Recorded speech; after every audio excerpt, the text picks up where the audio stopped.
Hey everybody, welcome to the Red Eye Hour. I'm your host Jay Meeks, and we're back. This is episode 57. Welcome back for another episode. This one's called School's Out for Summer because it is. College graduation's over, high schoolers are done, elementary kids are done, so it's officially summertime, everybody.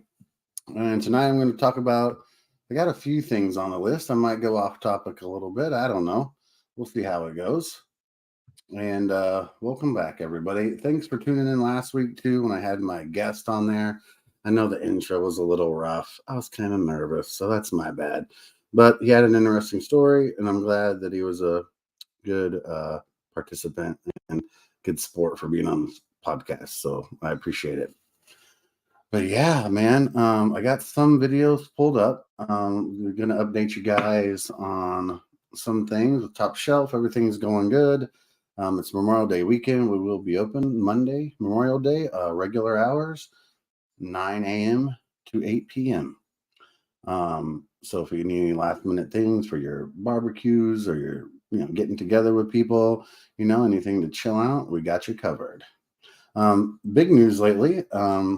So 2 years ago, President Biden made a statement from the White House talking about marijuana and descheduling it and how he pardoned a bunch of people that were in prison or had arrests and did that. But he wanted the DEA and Health and Human Services to really look at it and think about rescheduling marijuana from a Schedule 1, which is currently in the same category as like LSD and heroin and fentanyl and Oxycontin and crazy drugs. Definitely doesn't need to be in that category. It was put there 50, 60 years ago, and it's been a mess.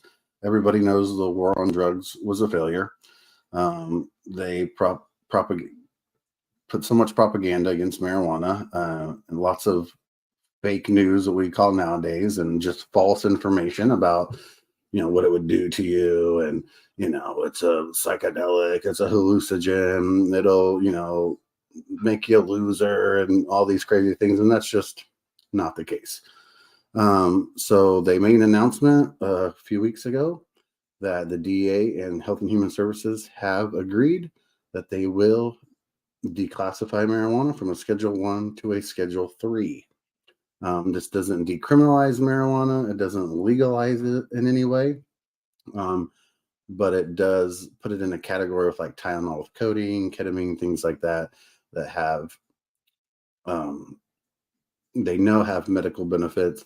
Will open the door to more research that's already been done, and it will take the priority off of it for like law enforcement and people like that. It's not going to be such a big deal, and I think that's great for the entire country.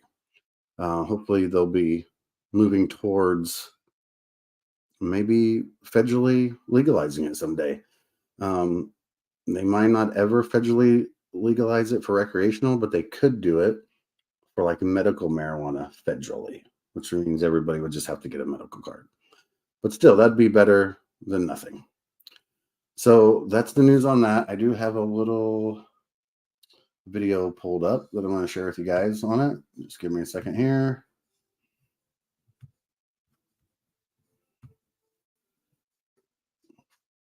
All right, here we go. Tonight, a marijuana move by the Department of Justice, a new rule that would ease restrictions at the federal level, changing the classification of the drug. Destigmatize it. It values the fact that it is a mainstream part of our culture, just like having a glass of wine at the end of the day. Marijuana is definitely a gateway drug. It definitely leads to other use of other drugs. Wrong. Thank you for joining us this evening. I'm Graciela Moreno. And good evening, I'm Warren Armstrong. We're live tonight on ABC 30, Hulu Live, and wherever you stream. Opponents believe the marijuana classification shouldn't change and say it could cause harmful effects, while advocates of the drug believe it should not be treated differently than alcohol. Action News reporter Brianna Willis joins us live from a local dispensary in Northeast Fresno with the mixed messages in this drug debate. Brianna. Yeah, Warren, Graciela, for dispensaries like the Banyan Tree here, they're hopeful as this change will make their business more profitable, where critics believe it can lead to more abuse for the youth. Cannabis changes could be coming across the nation. On Thursday, the Justice Department formally moved to reclassify marijuana. Currently, it's listed as Schedule 1, a drug with no accepted medical use and a high potential for abuse, putting it alongside heroin, All right. LSD, and ecstasy. Yep. It'll be moved to Schedule 3, along with other drugs with medical benefits and moderate potential for dependents like ketamine, steroids, and testosterone. It's a proposal that local dispensary owners are praising. It's a step in the right direction, at least just classifying it to Schedule 3. Cannabis is already destigmatizing right now as we're doing. I mean, we're in a legal dispensary, so I think that's just going to help even more to destigmatize what people think about cannabis. Ace Castillo owns the Banyan All Tree. right, I'm going to stop that for now. 1 second.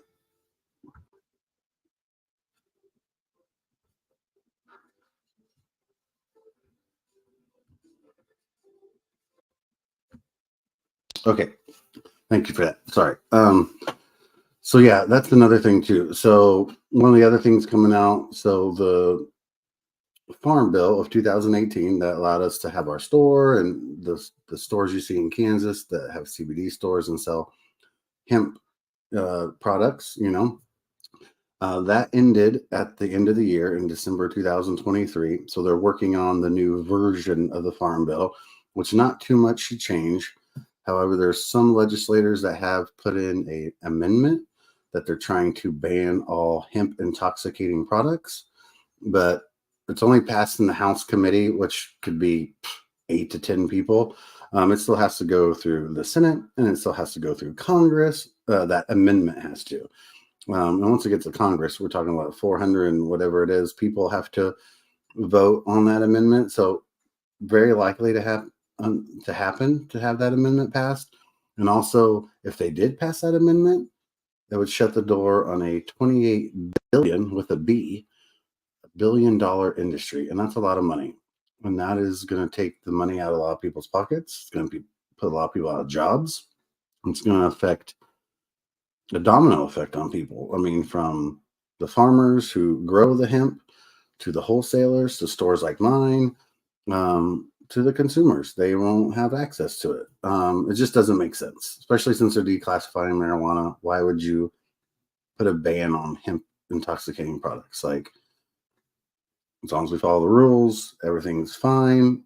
Lab tested, by a second and third party, all legality on each package, with the QR codes to give you access to the website and to the certificate of analysis and that lab results. And that's all you have to do. And you have to be 21. Like, as long as there's rules and regulations in place, shouldn't be a problem. So that's the update when it comes to the whole marijuana thing and what's going on with Top Shelf. So, but until they come out with the real version, and the government takes a while to do things, we just go by the rules of the old Farm Bill. That's how it works until the new one is set in place. Okay, next topic I want to talk about. It's a little update on the whole Diddy situation. I know we've talked about it before on a couple podcasts back. That video that was released by the feds in that hotel where it shows Diddy beating Cassie. Terrible video.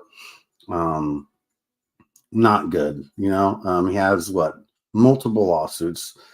We're not talking just the one Cassie filed last year. I mean, we're talking about a few women, Rodney Harrison. I mean, he has 5 out right now, men and women.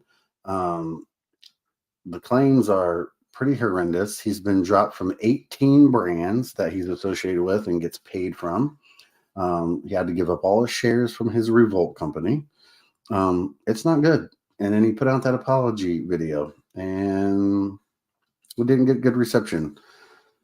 Nobody believes you, Diddy, because you're a narcissist, and that's what exactly narcissists do. They try to say they're sorry and try to, shift the blame, but come on, man, you're just sorry you got caught, especially with my Generation X, man. We're old hip hop heads. We grew up, been listening to hip hop since the 80s, man, and we've always followed it. And, I've never liked Diddy. I never liked Bad Boy, never owned one record of theirs.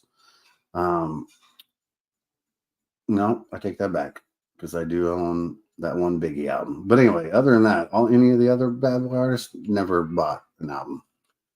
I just never trusted him, especially when he wasn't, because they now know he's involved in the robbery when Tupac was shot at the New York studio and he got shot 5 times. He was behind that. He had something to do with it, even though there's interviews where he's denying it. But he was, and now it came out that the other artists said that he was in the building and they didn't even know it. And they were there and he set it up to rob Tupac. It's also on the video that just shows his nature and what he was capable of. And it's on recording that he said, I don't care if Big has to die. I don't care if Pac has to die. Like he'll do whatever he has to do to get to the top, to be one of the handlers like he was. And he did. He made it. He became a billionaire in 2022. Hopefully he saved a lot of that money because he's definitely not making as much now. And he's either going to go to prison for a long time or he's just going to have to move away like Russell did and live his life somewhere else. Pretty sad. But I hope all the people that file lawsuits get some kind of justice out of it, whether it's just bringing awareness to it, or whatever. But sad deal. I do have if you follow the whole thing, if you go on Tubi, there's a free documentary from TMZ called The Downfall of Diddy. It's actually really interesting. If you haven't been following it and really don't know what's going on, you can jump on there and watch that documentary. It's about an hour and 8 minutes long, and it's really good. Shows a lot of footage that you don't see in like the social media quick videos and stuff like that. They're only a couple minutes long. This really gets into it more in depth. So check that out. Let me share with you guys. Let's see here.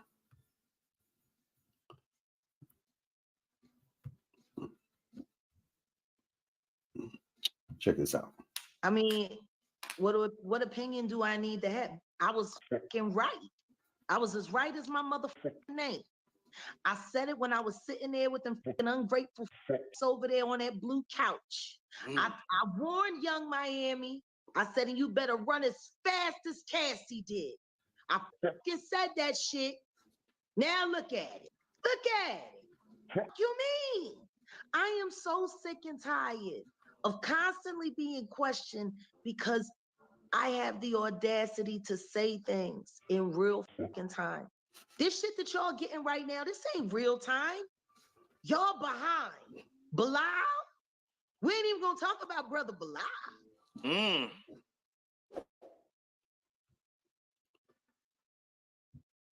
Okay. So there's that. That's just a little clip I wanted to play. I've been following Jaguar Wright for a while now, and a lot of people try to blow her off and say like she's crazy, she just wants attention. But she was signed. She worked on the Bad Boy record label. She was at those parties. She saw things, man. She's been in the industry for a while, and everything she said has been true. Just like Cat Williams at the beginning of the year that set all this off. So there's that. The other thing, next topic, we're going to move on. I don't know if anybody's heard about it, but there's a weird story out of Western Colorado, like in the Black Boot Hills or something like that. Western remote part of Colorado. This guy who has a channel on YouTube, and he's known for making like the epoxy countertops and stuff like that. So totally unrelated to the story, but I guess he was out because he lives in Colorado. He was in the back country of Colorado, just doing some off-roading on his free time, and came across this really remote area that's hard to get to. And I guess at times during rainy season, you can't even drive like a vehicle through it. Super remote. Found this pond with like this rickety fence around it. And he was actually stopping to like take a leak actually. And while he was there and kind of just like looking around, he was walking around the pond and he found a pair of like high heel shoes. He's like, wow, this is super weird. Like, why would high heel shoes be way out here in the middle of nowhere? Like, didn't really add up. So he started the next day and a half or 2 days, I guess. He went back a couple times and was scouring the pond. And he ended up finding over 10 pairs of women's, they were either high heel shoes or like tall boots that you kind of associate with maybe like strippers or something like that, but found like 10 pairs of them. So these videos gained attention, kind of went viral. There's some like retired FBI agents that made some TikTok videos saying that they were now interested in it. So I guess he did contact law enforcement. Law enforcement's getting involved. I don't have an update because I haven't heard anything for like a week or two, but law enforcement's supposed to be getting involved, and it could be perhaps could be a serial killer where he's dumping the bodies. That's what they're thinking. But as soon as I know an update, I'll keep you guys updated about it. Let me show you that video real quick.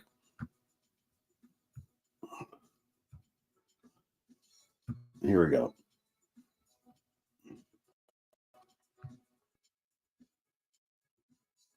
I was out here testing out a truck and four-wheeling when I came across a pond that I've never seen out here before, just very well hidden. And this is in a very remote location in western Colorado up along the Brook Cliffs. This right here is one of a pair of boots here, one of 10 pairs that I have found out here, and not a big surprise to see a high heel out in the desert by a pond. Thought that's weird. Somebody left their shoes out here. 2 more sets of high heels, and they are all in the shoreline of this shallow pond here that I'm going to show you guys here. I was told it was probably nothing, but I would love to know why there's a super remote, very difficult to get to pond in the middle of the desert that is not a nice place to party. It's not a nice place to be. I don't know about you guys watching, but this sounds sketchy as why is it that we found 10 pairs of women's high heels, and every single pair is, for lack of better terms, a very fancy dress up, possibly like a stripper boot, always very high legged.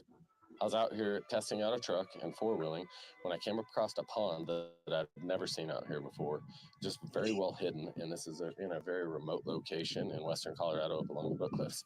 This right here is one of a pair of boots here, one of 10 pairs that I have found out here, and not a big surprise to see a high heel out in the desert by a pond. Thought that's weird. Okay, enough of that. All right. So yeah, pretty weird situation. Like I said, once I hear an update on it, I'll let you guys know what they found or what the investigation has brought up. So yeah. Also, let's see. What else do I have on my notes here? Let me check.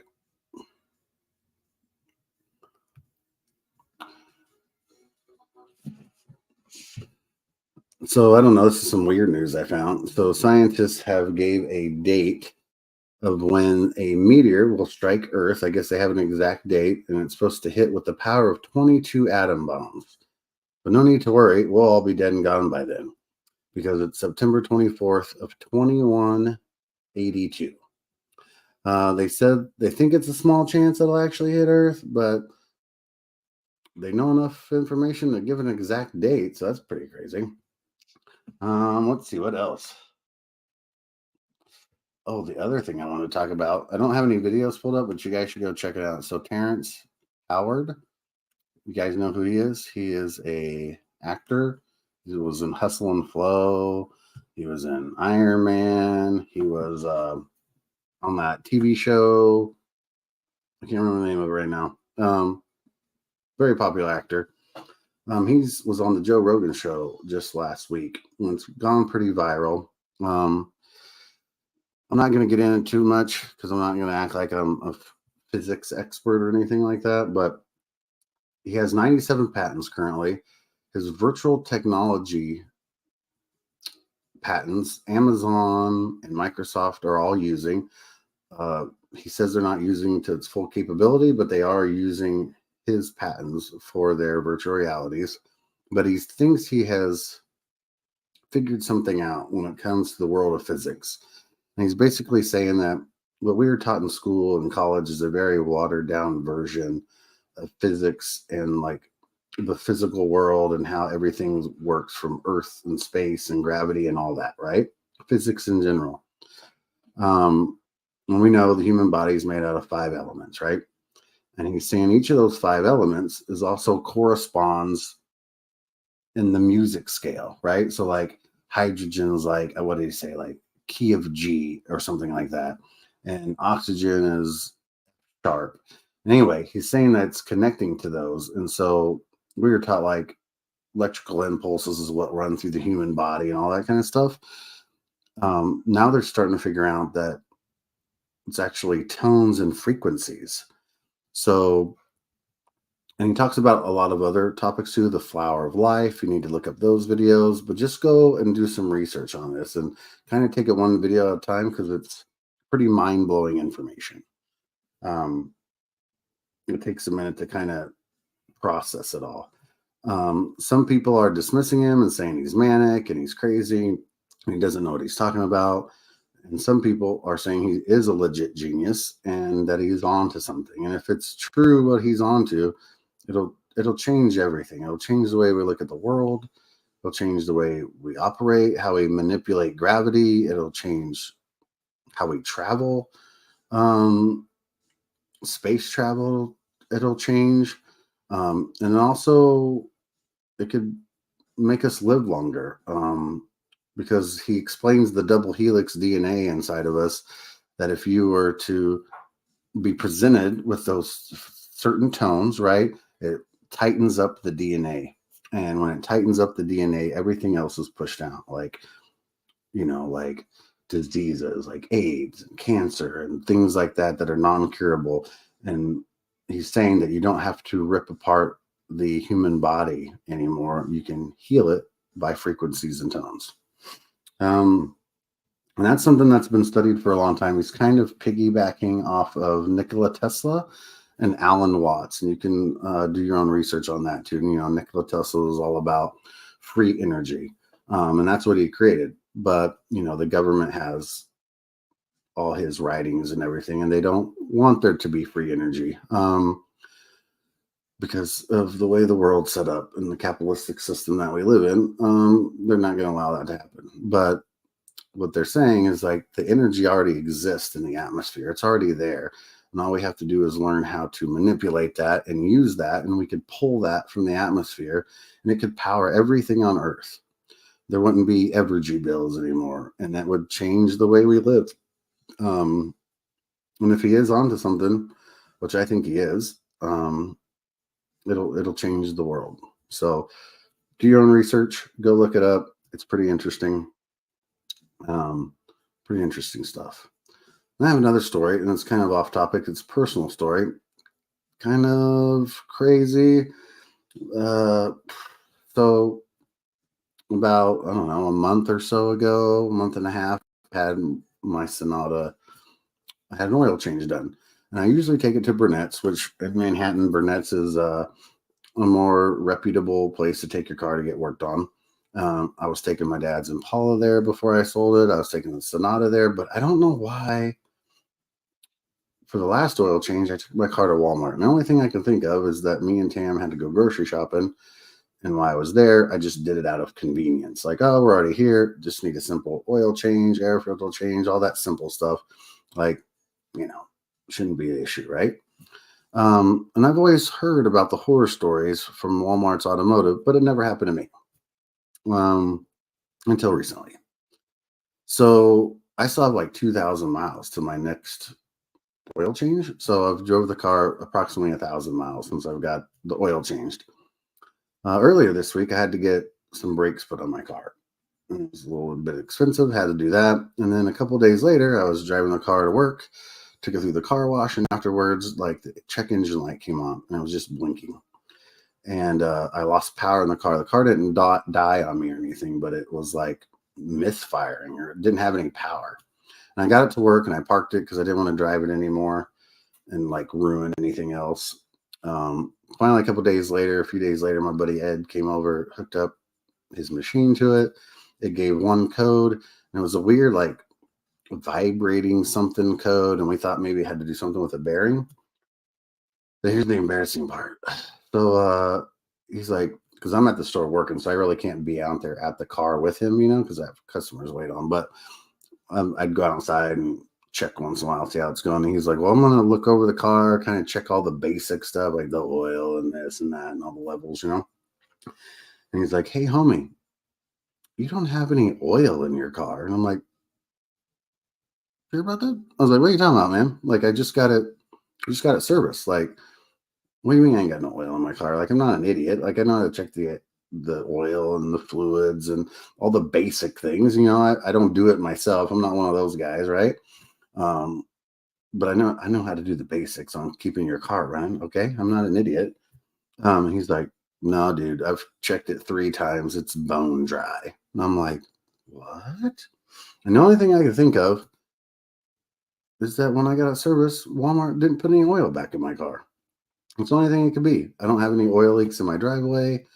The oil plug's still in it. Like, very weird. And I'm surprised my car even made it 1,000 miles with no fucking oil in it. I don't even know how that's possible. My friend Ed thinks that it's leaking into the coolant system, which is going to end up messing up the head gasket. But so far, there's no indication that it's leaking into the coolant. And I'm going to keep checking the oil every day and see if it goes down. If it does, I guess I'll have to take it in. But very weird. I don't know if anybody else is having experiences like that with getting your cars worked on where somebody didn't put in fucking oil in your car, because you can't drive your car very long without any oil in it. I'm surprised it didn't blow up and blow my engine up. But as soon as we filled it up with oil, the light went off, it cleared the code. After it got circulated, it idled fine. I've drove it the last 2 days. Acts fine. I don't know. Pretty weird. All right. We are going to do Pick Your Poison next. I know Ray usually asks those questions when he's on the show, but since I'm doing solo dolo tonight, here's your Pick Your Poison question. Okay. Would you rather have to use shrimp flavored toothpaste or deodorant that smells like cheese? Let's see. Shrimp flavored toothpaste or deodorant that smells like cheese. I don't know, man. I don't want to smell like cheese all day, you know what I mean? But I don't want my breath to smell like shrimp, but I could at least do something with my breath, like pop a mint in, you know what I mean, and fix it. If I put on deodorant and I smell like cheese, I'm just going to smell funky all day, you know what I mean? So that's my answer. I guess I'd do the shrimp flavored toothpaste. Ugh. Sounds disgusting. What would you do? Pick your poison. But yeah, those are the topics I wanted to talk about today and go over and update you guys on. Not going to be as long podcast tonight, but I think that's okay. Appreciate whoever watches after the fact. I appreciate it. And yeah, thanks for tuning in, and we'll catch you next week. All right, on the Red Eye Hour. Thanks for flying with the Red Eye Hour, everybody, and see you next time. Goodbye.